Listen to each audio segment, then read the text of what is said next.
मंत्री जी इतना कुछ करवाने के बाद जनता नाराज है, सड़कों पे है। कई गांव खापों ने जो है वो फरमान जारी कर दिया कि आप लोगों को घुसने नहीं दिया जाएगा। ऐसा क्यों है इतना काम करवाने के बाद भी? देखिए, कुछ लोग अलोकतांत्रिक हैं, उनका विश्वास नहीं है लोकतंत्र में। अगर उनके पास दम है ना अपनी बात कहने का, तो सामने है कि बात वो भी करें, हम भी बात करें। अगर वो कह रहे हैं हम घुसने नहीं देंगे, तो इसका मतलब ये नहीं है उनका, मैं दावे के साथ कहता हूं उनका लोकतंत्र में विश्वास नहीं है, वो गलत है बिल्कुल भी। अगर कोई बात है तो वो अपनी बात कहें, वो भी, हम भी अपनी बात कहेंगे। ये लाठीचार्ज उसको कैसे देखते हैं? देखिए, किसानों के ऊपर जो लाठीचार्ज है उसके बारे में मेरा मानना है कि किसी भी व्यक्ति को, वो किसान है या कोई भी है, उसको नेशनल हाईवे रोकने की परमिशन नहीं है, ना ही उसको। अब आप प्रश्न पूछो, उसका जवाब दे दूं। आप बीच में ना कहो ना, आप पहले वो प्रश्न पूछ लो, पहले उसका जवाब दे दो, दोनों का ही जवाब दे दो पहले ही। तो किसी को भी नेशनल हाईवे रोकना नहीं चाहिए। नेशनल हाईवे जिस आपने रोक दिया, तो जो लोग उसके ऊपर चल रहे तो उनका कोई इससे संबंध नहीं है, लेने देने से, इस बात से ना उसका एमएसपी से कोई संबंध है ना कुछ है। एक कोई बीमार भी है, कोई जरूरी काम भी जा रहा है, कुछ भी, बहुत बड़ी संख्या में लोग हैं। अगर दोनों साइड से 50-50 किलोमीटर तक के जाम लग गए इतनी देर में, मतलब 50 से भी ज्यादा किलोमीटर का जाम लग गया। 50 तो मैं इसलिए कह रहा कि 50 बहुत ज्यादा हो, जाम तो 50 से भी ज्यादा का था, वो जाम लग गया। 7 घंटे तक उन्होंने जाम रखा, तो मैं समझता हूँ बिल्कुल गलत है, और सरकार की जिम्मेदारी है कि उस जाम को खुलवाना। हमने बातचीत की, नहीं खोला तो थोड़ा बहुत उसके लिए बल प्रयोग करना ही पड़ता है, क्या करें, लेकिन उसको ठीक चलाना। आप दूसरा पूछ रहे थे सूरजमुखी का एमएसपी।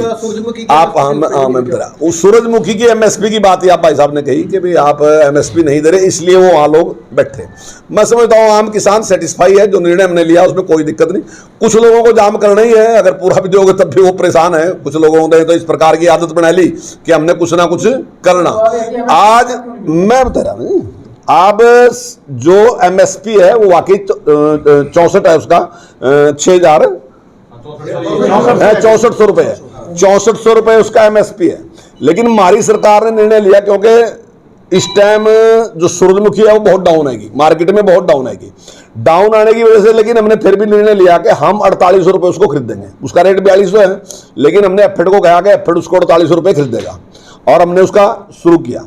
दूसरी बात हमने कहा कि हम प्रति 1 क्विंटल पे 1000 रुपए किसान को अलग से देंगे। उसको आप भावंतर लगा लो, उसको आप मौजा लगा लो, कुछ ही लगा लो, 1000 वो है, 600 है, 1600 रुपए हम प्रति क्विंटल देने लग रहे। और उससे हमारा अनुमान एक और भी है कि जब इतना बड़ा एक प्लेयर जो है वो मार्केट में है ना जी, तो स्वाभाविक है कि भाव भी उठेंगे। अगर मान लो इतना बड़ा खरीदार है तो निश्चित तौर से भाव भी उठेंगे। तो जितना बड़ा काम हमने किया कहीं नहीं किया। हमारी पड़ोस की स्टेट में कोई 1 पैसा भी नहीं दे रहा, 5 पैसे भी नहीं दे रहा कोई। 1600 रुपए प्रति क्विंटल देने की तो बात ही छोड़ दो, 5 रुपए देने वाला भी कोई नहीं है।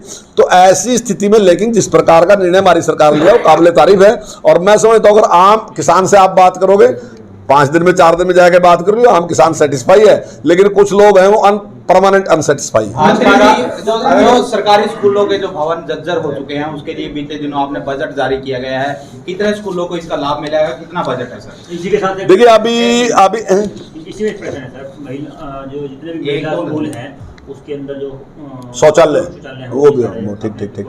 देखिए अभी जो आपने बात कही कि भाई जर्जर हो गए, तो हमारे पास 18000 स्कूल हैं। 18000 स्कूल में कुछ बिल्डिंग ऐसी होती हैं जो पुरानी होगी, जिनकी हालत खराब होगी, चलता ही रहेगा ना, कुछ खराब होते रहेंगे, बढ़ते रहेंगे, खराब होते रहेंगे, बढ़ते रहेंगे। लेकिन हमारा प्रयास है कि जल्दी से जल्दी सारे काम को करें, और उसमें हमने 220 करोड़ रुपए के टेंडर अभी करें। और मैं मानता हूं कि शायद इस साल में लगभग हम सारा कंप्लीट कर लेंगे। बहुत कम, देखो मैं ये तो नहीं कहता कि कोई रहने गई नहीं जर्जर। 18000 हैं तो 18000 में कुछ तो कहीं ना कहीं थोड़ी बहुत ही रहेगी, टाइम चलता रहेगा। ऐसा भी नहीं है कि मेरे दिमाग में आ जाए मैं तोड़ दूंगा, उसके लिए भी एक परमिशन की जरूरत होती है। उसको भी एक विभाग है, PWD विभाग है, वो करेगा कि हाँ ये कंडम है तभी उसको कर सकते हैं। तो वो थोड़ा सा तो चलता ही रहेगा, प्रोसेस है, चलता रहेगा। तो वो हमने शुरू कर दिया अब 220 करोड़ का टेंडर। दूसरा आपने कहा कि भाई शौचालय नहीं है। देखिए जो प्रश्न पूछा गया ना, प्रश्न इसी प्रकार से था कि कितने स्कूल हैं जिसमें लड़कियों का शौचालय नहीं है। मान लीजिए स्कूल 5वीं तक का है, उनमें लड़कियों के लिए अलग नहीं शौचालय, एक ही शौचालय चल रहा था। लेकिन आंकड़ा जब आप कोर्ट में दोगे तब आपको, क्योंकि प्रश्न ये है कि कहाँ नहीं है, तो सारे स्कूलों का उसमें जिक्र करना पड़ेगा। लेकिन अभी हमने लगभग 1 साल से एक स्कीम चला रखी, और वो स्कीम ये है कि 6 चीजें हर स्कूल में कंपलसरी हैं, वो मिलेंगी हर स्कूल में। पहला, उसका रास्ता पक्का होना चाहिए स्कूल का। दूसरा, उसकी 4 दीवारी होनी चाहिए। तीसरा, उसमें पीने का पानी होना चाहिए। चौथा, उसमें शौचालय बना होना चाहिए। 5वां, उसमें ड्यूल डेस्क होना चाहिए। छठा, उसका जो प्ले ग्राउंड है वो उसकी लेवल ठीक होना चाहिए, जिसमें बच्चे खेल सका। ऐसा ना हो कि ऊंचा नीचा ग्राउंड है और बच्चे खेल नहीं सकते, प्ले ग्राउंड तो है लेकिन खेल नहीं सकते। ये 6 चीजें हमने कंपलसरी कर दी। और इनका पहला ट्रायल हमारा एक उसमें स्कूल का था, एक करनाल में था, एक यमुनानगर में था। फिर हमारा एक ब्लॉक का था करनाल में, यमुनानगर में, एक में ड्यूल डेक्स का था, एक में सिविल वर्क का था। हमारा बिल्कुल सही रहा प्रयोग जो हमने शुरू किया था। और उसके बाद अब 27 ब्लॉक में हमने ये काम किया। 27 ब्लॉक पूरे हरियाणा के ड्यूल डेक्स के लिए थे और 27 ब्लॉक हमारे सिविल वर्क के थे, उसमें हमने काम किया। इसमें हम 25 लाख तक सीधा सीधा पैसा, जितने पैसे की जरूरत है, नहीं 5 लाख की भी जरूरत हो सका, 4 की भी हो सका जरूरत, उसमें 20 की भी हो सका, 25 की भी हो सका, जितनी जरूरत है 25 लाख तक सीधा सीधा एसएमसी को दे रहे। और वो सारा काम एसएमसी करा रही, एसएमसी और हमारा टीचर मिलके उस सारे काम को करा रहे। और वो बहुत ही बढ़िया उसके रिजल्ट हैं, बहुत अच्छे से काम चल रहा।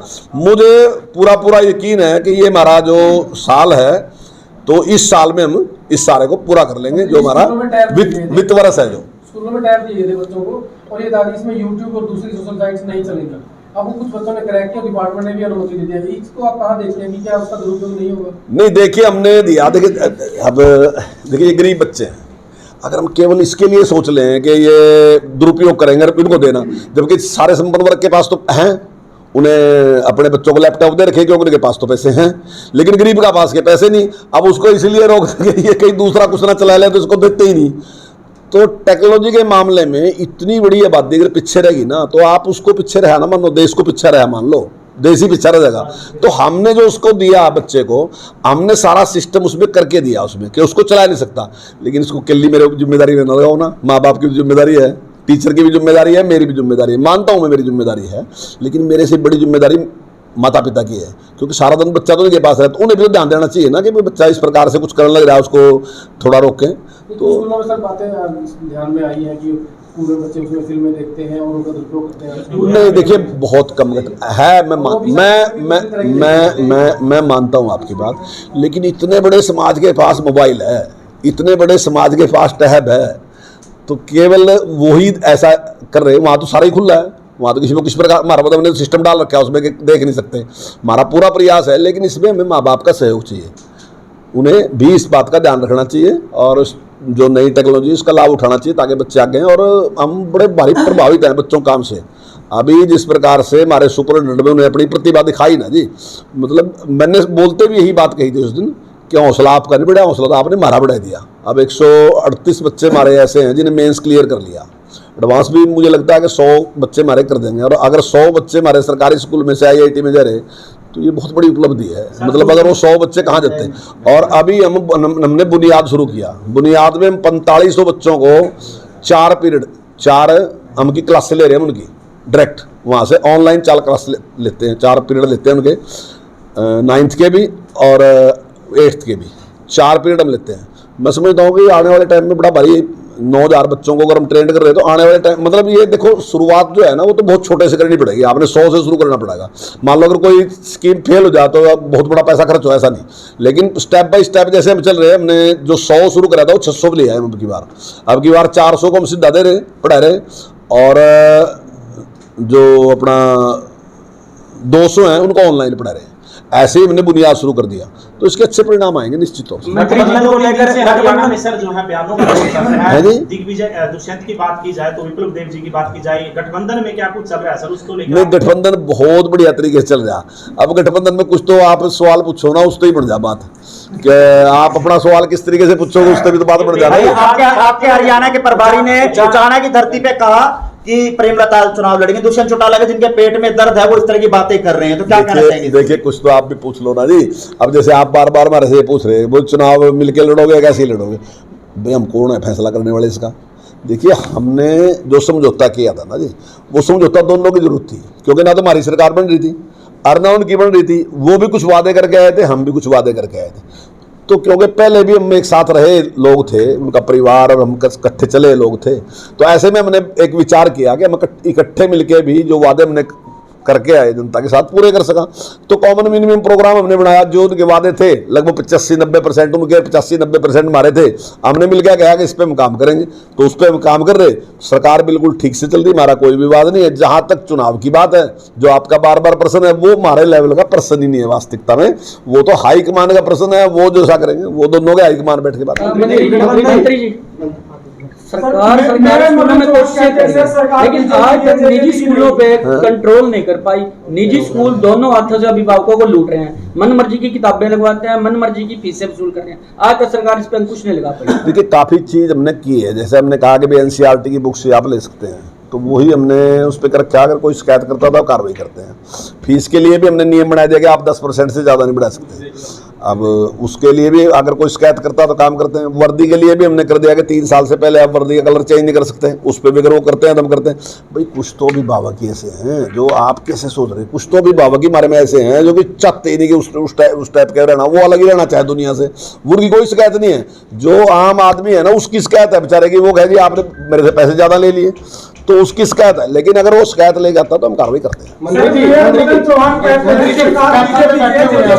कैथल के लिए कोई बड़ा काम हुआ हो, बीजेपी ने करवाया हो, कैथल के लिए कोई एक बिल्डिंग का नाम आप मेडिकल कॉलेज की अब तक ये है, मेडिकल कॉलेज की अब तक मीटिंग रखी गई नहीं मेडिकल कॉलेज आपका मंजूर है और आपको पड़ता दिखाई देगा भी। इसके अलावा बता दो जी कोई एक बड़ा भैया आगे तो आप बताओगे, मेरे से पहले बताते कुछ मैं तो आप मेरे से पूछ कर देखो, भी लाइन लगा दूंगा। कैथल में जो है 12 से 13 स्कूल जो फर्जी पाए गए थे, विभाग को कार्यालय ने लेटर लिखा है कार्रवाई के लिए, उस पर क्या कुछ स्टाफ नहीं देखिए, अगर कोई भी फर्जी स्कूल मिलेगा तो निश्चित तौर से 100% कार्रवाई करेंगे, चाहे वो कैथल का हो, चाहे वो यमुनानगर का हो, और चाहे कहीं का भी हो, चाहे वो करनाल का हो।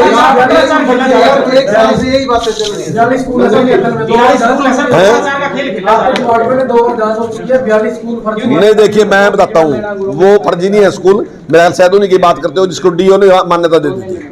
और हैं हाँ बिल्कुल डीओ ने मान्यता दी थी, वो फर्जी नहीं है स्कूल। वो उस टाइम एक अधिकार दिया था डीओ को कि आप मान्यता दे सकते हैं, तो उसने मान्यता दी थी, सारा नियम अनुसार है। वो अगर वही केस है तो नहीं देखिए, जो थी ना एक बात आई थी मेरे सामने, जो बात आई मैं सारी तो उसमें ये था कि डीओ को एक टाइम में राइट दिया गया कि आप मान्यता दे सकते हैं उन स्कूलों को, उन नहीं अगर फर्जी साइन है तो फिर तो कार्रवाई होगी 100%। लेकिन अगर उसको अधिकार दिया तो उसने दी, और उसके बाद वो केस हमारे पास है, तो फिर हमने माना कि भाई